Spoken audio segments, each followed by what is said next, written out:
The Frost of Hollow Hill.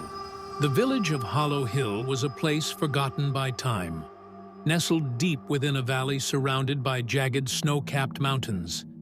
Its name was derived from the eerie silence that seemed to emanate from the earth itself, as if the ground beneath the village were hollow.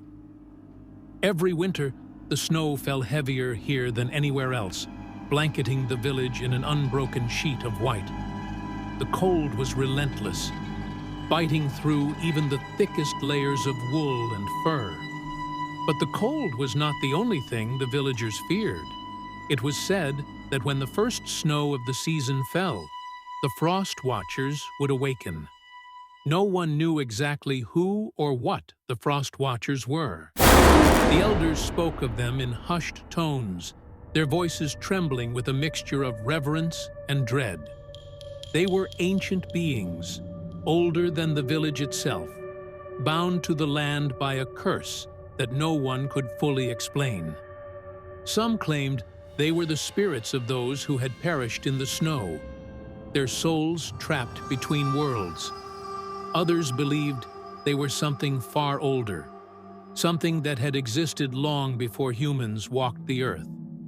Whatever they were not to be spoken of lightly. The first snow of the season fell on a moonless night, thick and heavy, muffling all sound.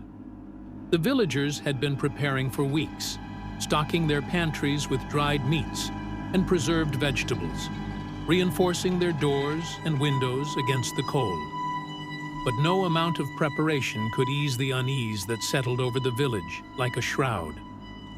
Eleanor Hartley stood at the window of her small cottage, staring out at the swirling snow.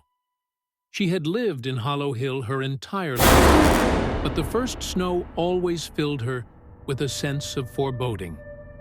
Her grandmother had told her stories of the frost watchers when she was a child, warning her never to venture out after dark during the winter months. "Stay inside, child," her grandmother had said, her voice low and urgent. "The frost watchers are always watching. They see everything, and if they catch you, you'll never be seen again." Eleanor had dismissed the stories as mere superstition when she was younger, but as she grew older, she began to notice things that couldn't be explained. The way the snow seemed to move on its own, forming strange patterns in the moonlight. The faint whispers that carried on the wind, too soft to make out, but too deliberate to ignore. The shadows that seemed to linger just beyond the edge of the forest, watching and waiting. She shivered and pulled her shawl tighter around her shoulders. The fire in the hearth crackled softly, casting flickering shadows on the walls. She turned away from the window and busied herself with preparing a pot of tea, trying to shake off the feeling of unease that had settled over her. But the feeling wouldn't go away. The next morning, the village awoke to find that one of their own was missing. Old Man Grayson, the village blacksmith, had vanished in the night. His workshop was empty, the fire in the forge long since extinguished. His tools lay scattered on the floor, as if he had been in the middle of working when something or someone had interrupted him. The villagers gathered in the square, their breath visible in the frigid air, their faces pale with fear. No one dared to say it aloud, but they all knew what had happened. The frost watchers had taken him. Eleanor stood at the edge of the crowd, her heart pounding in her chest. She had known Old Man Grayson her entire life. He had been kind to her, teaching her how to mend broken tools and offering her warm cider on cold winter nights. The thought of him being taken by the frost watchers filled her with a deep, aching sadness. But it also filled her with anger. She had always been a practical woman, not given to flights of fancy or superstition. But now, faced with the undeniable truth of Old Man Grayson's disappearance, she couldn't ignore the stories any longer. The frost watchers were real, and if they had taken Grayson, they would take others too. She made up her mind then and there. She would find out what had happened to Grayson. She would uncover the truth about the Frost Watchers, and she would put an end to their reign of terror, once and for all. Eleanor spent the next few days gathering supplies and preparing for her journey. She packed warm clothing, dried food, and a sturdy knife.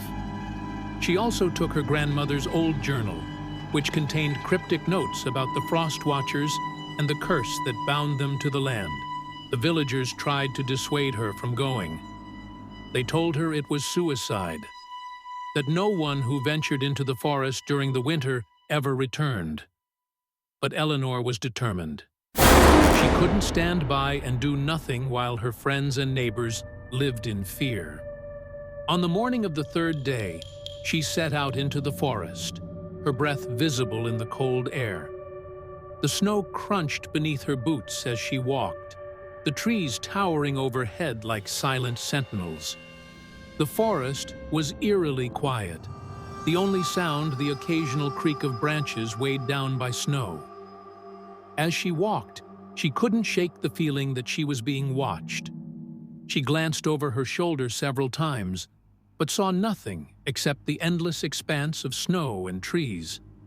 Still, the feeling persisted, growing stronger with each step she took. Hours passed, and the forest grew darker. The sun, already weak in the winter sky, began to dip below the horizon, casting long shadows across the snow. Eleanor knew she needed to find shelter for the night, but the forest offered no respite. The trees were too dense to pitch a tent, and the ground was too cold to sleep on. Just as she was beginning to lose hope, she saw a faint light in the distance. She quickened her pace, her heart pounding with relief. As she drew closer, she realized it was a small cabin, its windows glowing with warm light. She knocked on the door, her hands trembling with cold. After a moment, the door creaked open, revealing an old woman with sharp, piercing eyes. "Come in, child," the woman said, her voice soft but commanding. "You must be freezing."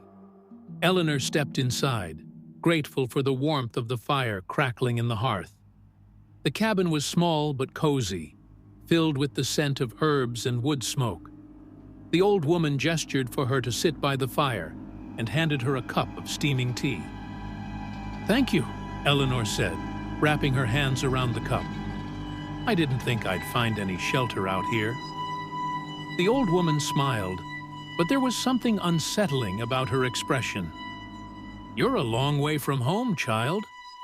What brings you out here in the dead of winter?" Eleanor hesitated, unsure of how much to reveal. But something about the woman's gaze made her feel as though she could see right through her. "I'm looking for the Frost Watchers," she said finally. "I need to know what happened to Old Man Grayson." The old woman's smile faded, and her expression grew serious. "The Frost Watchers are not to be trifled with, child. They are ancient and powerful, and they do not take kindly to intruders." "I don't care," Eleanor said, her voice firm. "I can't let them keep terrorizing my village. I need to stop them." The old woman studied her for a long moment, then nodded. "Very well. I will help you. But you must be prepared for what lies ahead. The Frost Watchers are not what they seem." The old woman, who introduced herself as Agatha, told Eleanor the truth about the Frost Watchers. They were not spirits or ghosts, as the villagers believed. They were something far older, far more dangerous. Long ago, before this land was settled, there was a great battle between the forces of light and darkness, Agatha explained. The Frost Watchers were created by the dark forces, bound to the land by a powerful curse. Their purpose is to guard the entrance to the underworld, ensuring that no one can enter or leave.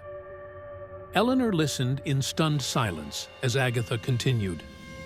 "The curse can only be broken by a mortal who is willing to sacrifice themselves.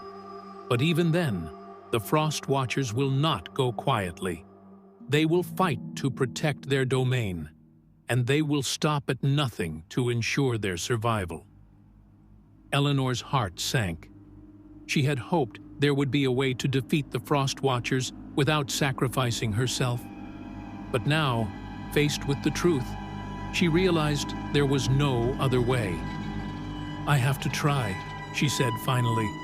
"I can't let them keep terrorizing my village." Agatha nodded, her expression grim. "Very well. But know this, once you enter their domain, there is no turning back. The Frost Watchers will do everything in their power to stop you." Eleanor spent the next few days preparing for the final battle. Agatha taught her how to create protective charms and how to navigate the treacherous terrain of the Frost Watchers' domain. She also gave her a small vial of liquid, which she said would grant her temporary protection against the Frost Watchers' powers. When the time came, Eleanor set out into the forest once more, her heart pounding with fear and determination. The snow fell heavily around her, obscuring her vision and muffling all sound. She could feel the presence of the Frost Watchers growing stronger with each step she took, their whispers carrying on the wind. Finally, she reached the entrance to their domain, a massive ice cave hidden deep within the forest. The air inside was frigid, and the walls glistened with frost. Eleanor could feel the weight of the Frost Watchers' gaze on her, their eyes glowing like embers in the darkness. She took a deep breath and stepped inside, the vial of liquid clutched tightly in her hand. The Frost Watchers emerged from the shadows, their forms shifting and twisting like smoke. They surrounded her, their whispers growing louder and more menacing. Eleanor closed her eyes and focused on the protective charm Agatha had given her. She could feel the Frost Watchers' power pressing against her, trying to break through her defenses. But she held firm, her determination unwavering. With a final, desperate cry, she threw the vial to the ground, shattering it. The liquid inside erupted in a burst of light, engulfing the Frost Watchers in a blinding glow. They screamed, their forms dissolving into mist as the curse was broken. But the victory came at a cost. Eleanor could feel her strength fading, her body growing cold. She had sacrificed herself to break the curse, and now she would join the Frost Watchers in their eternal slumber. As her vision faded, she smiled, knowing that her village would finally be free.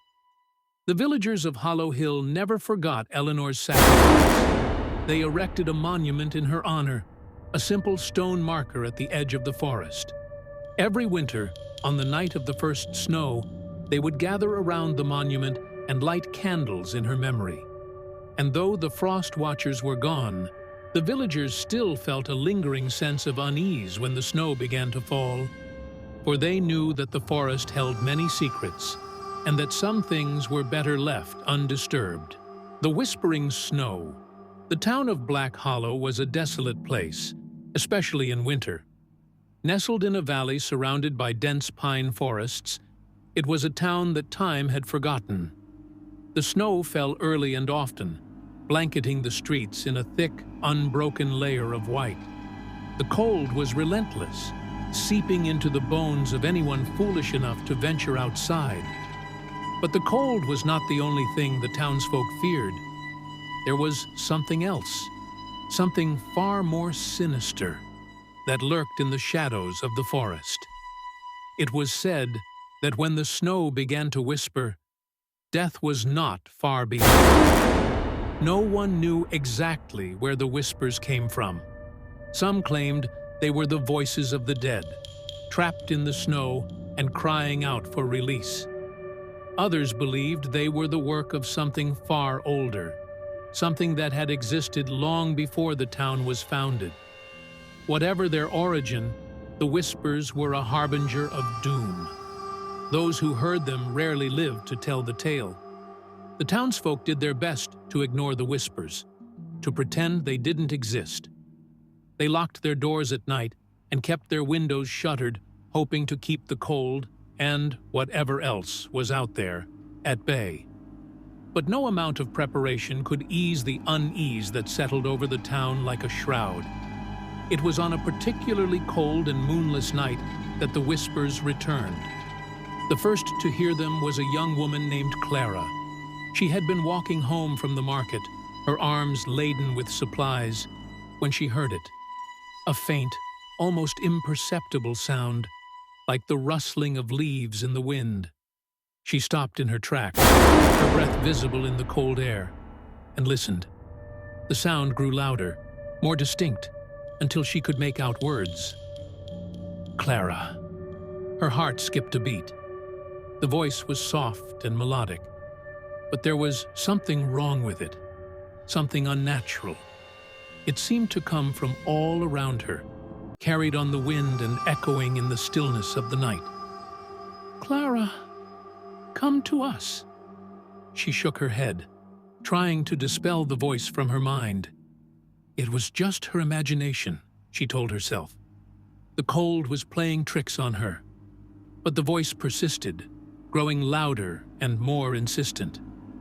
Clara, we're waiting. She dropped her bags and ran, her boots crunching in the snow. The voice followed her, whispering in her ear, urging her to turn back. She didn't stop until she reached her house, slamming the door shut behind her and locking it. She leaned against the door, her chest heaving, and listened. The whispers had stopped, but the damage had been done. The next morning, Clara was found dead in her bed. Her face was frozen in a look of pure terror, her eyes wide and unseeing. The townsfolk whispered among themselves, their voices hushed and fearful. They had seen this before. The snow had claimed another victim. The whispers continued to haunt the town, growing louder and more frequent with each passing night. More people began to disappear, their bodies found days later, frozen and lifeless. The townsfolk tried to ignore the whispers, to pretend they didn't exist, but it was becoming harder and harder to deny the truth. Something was out there, and it was coming for them. It was around this time that a stranger arrived in Black Hollow. He was a tall, gaunt man with piercing blue eyes and a face that seemed to be carved from stone. He called himself Elias, and he claimed to be a scholar, traveling the world in search of ancient legends and forgotten lore. The townsfolk were wary of him, but they were desperate. They told him about the whispers, about the disappearances, about the terror that had gripped their town. Elias listened intently, his expression unreadable. When they had finished, he nodded and said, "I believe I can help you. But I will need your cooperation." The townsfolk agreed, eager for any chance to rid themselves of the curse that had plagued them for so long. Elias spent the next few days studying the town's history, poring over old records and speaking with the elders. He learned of an ancient legend, one that spoke of a creature that lived in the forest, a creature that fed on fear and despair. According to the legend, the creature had been banished long ago by a powerful sorcerer who had trapped it in a prison of ice and snow. But the prison was not eternal. Every 100 years, the creature's power would grow strong enough to break free, if only for a short time. During this time, it would lure its victims into the forest, where it would feed on their fear before claiming their lives. Elias believed that the creature was responsible for the whispers, and that it had returned to Black Hollow. He proposed a plan to trap it once more, but it would require a great sacrifice. The townsfolk were hesitant, but they knew they had no other choice. They agreed to Elias's plan, and preparations began. Elias gathered the necessary materials, ancient runes, rare herbs, and a vial of his own blood. He instructed the townsfolk to build a large bonfire in the center of town, and to gather around it at midnight. When the time came, The townsfolk stood in a circle around the bonfire, their faces pale and their breath visible in the cold air. Elias stood in the center, his arms raised to the sky. He began to chant in a language none of them understood, his voice low and guttural. The flames of the bonfire grew higher and higher, casting flickering shadows on the snow. The whispers began almost immediately, soft and insidious, creeping into the minds of the townsfolk. They tried to ignore them, to focus on Elias's chanting, but the whispers grew louder and more insistent. "Come to us. Join us. Let us in." Elias's voice grew louder, drowning out the whispers. He poured the vial of blood into the fire, and the flames turned a deep, unnatural red. The ground beneath their feet began to shake, and the air grew colder still.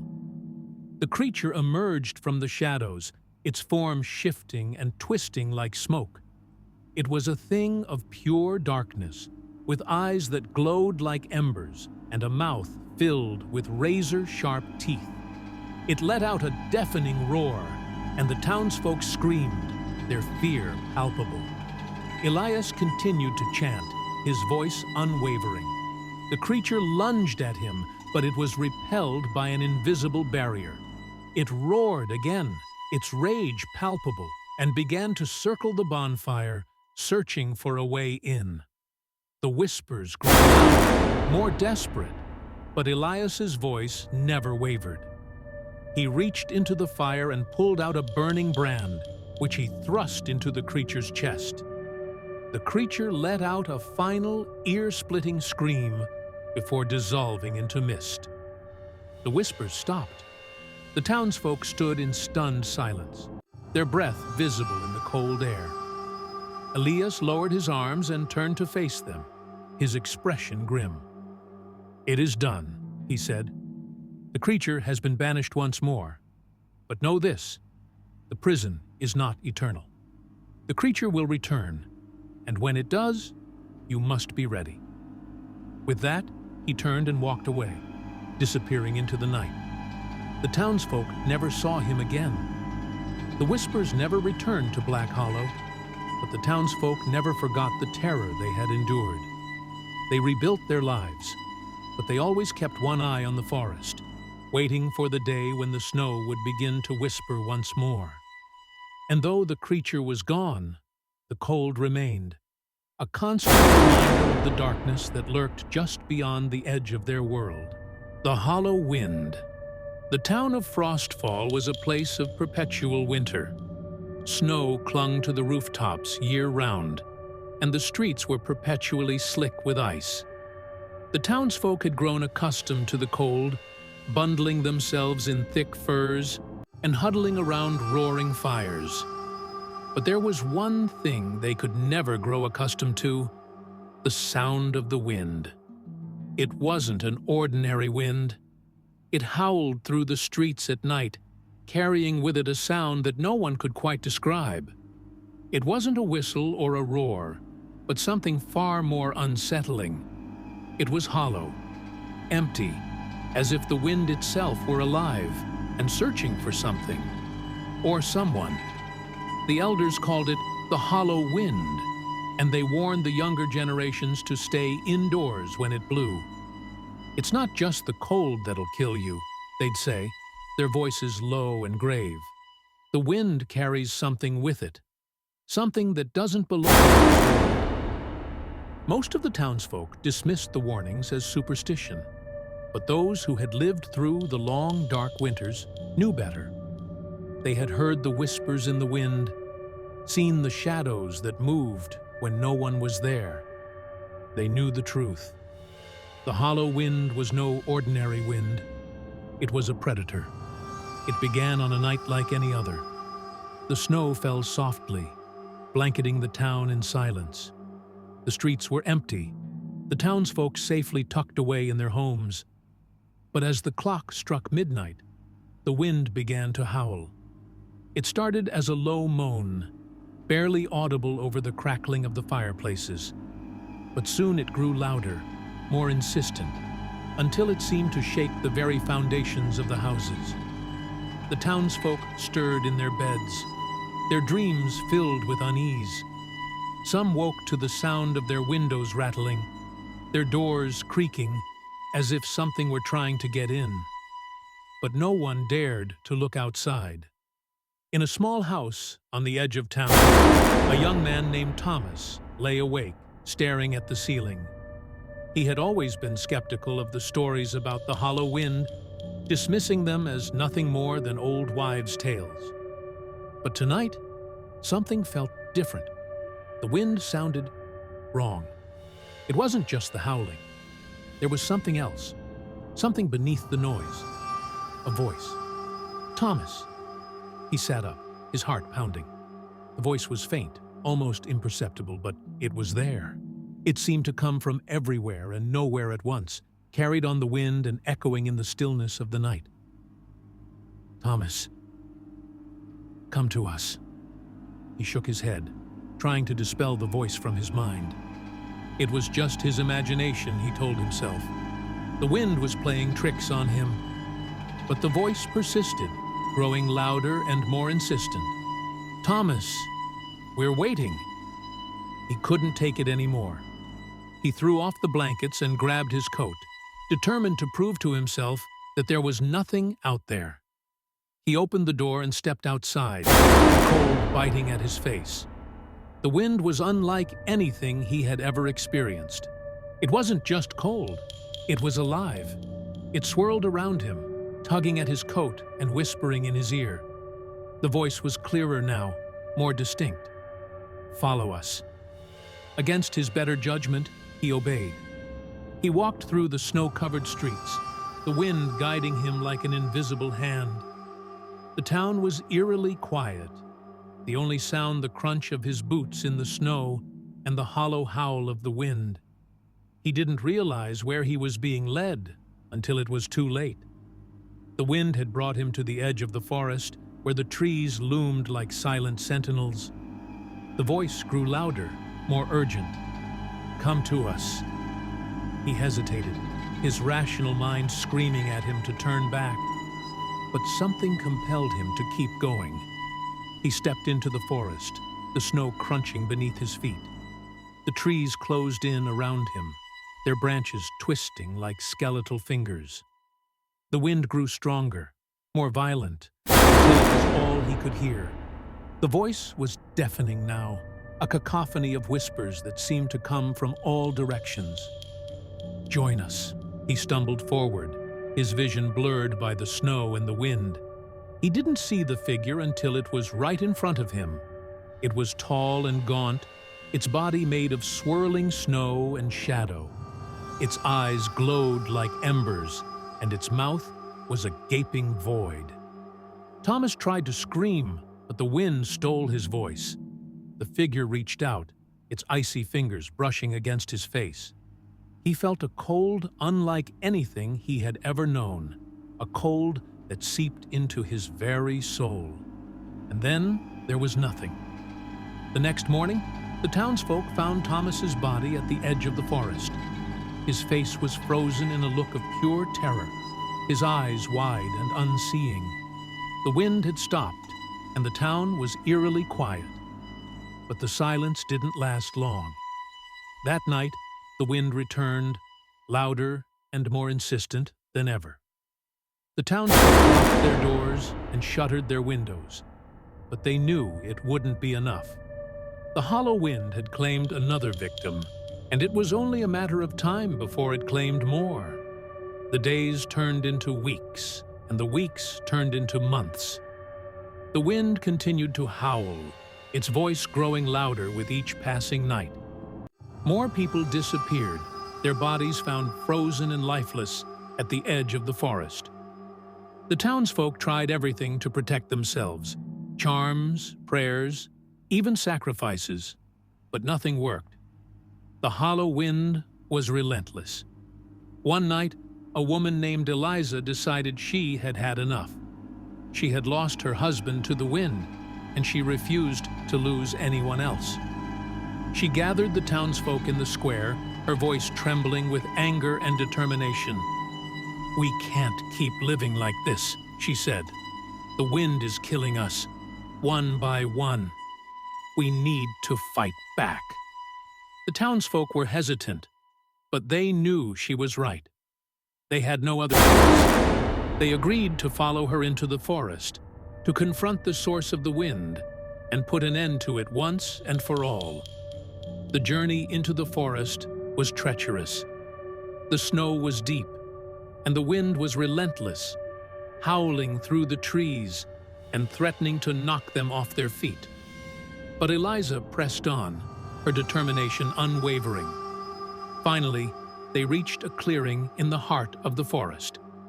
In the center of the clearing stood a massive tree, its branches twisted and gnarled. The wind seemed to emanate from the tree, swirling around it like a vortex. Eliza stepped forward, her heart pounding. She could feel the wind tugging at her, trying to pull her into the vortex. But she stood her ground, her eyes fixed on the tree. "This ends now," she said, her voice steady. She reached into her coat and pulled out a small vial of liquid. It was a concoction she had spent weeks preparing, a mixture of herbs and oils that she hoped would weaken the wind's power.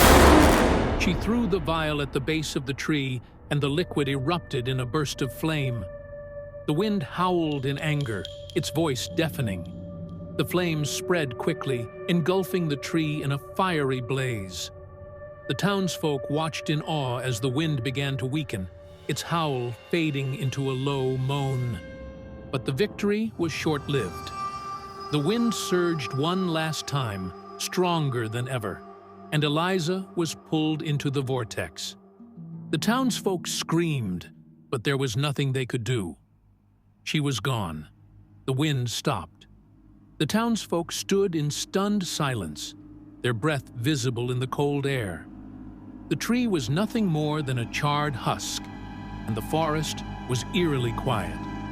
They returned to Frostfall, their hearts heavy with grief. They had defeated the hollow wind, but the cost had been great. Eliza's sacrifice would not be forgotten. The wind never returned to Frostfall, but the townsfolk never forgot the terror they had endured. They rebuilt their lives, but they always kept one eye on the forest, waiting for the day when the wind would howl once more. And though the hollow wind was gone, the cold remained, a constant reminder of the darkness that lurked just beyond the edge of their world.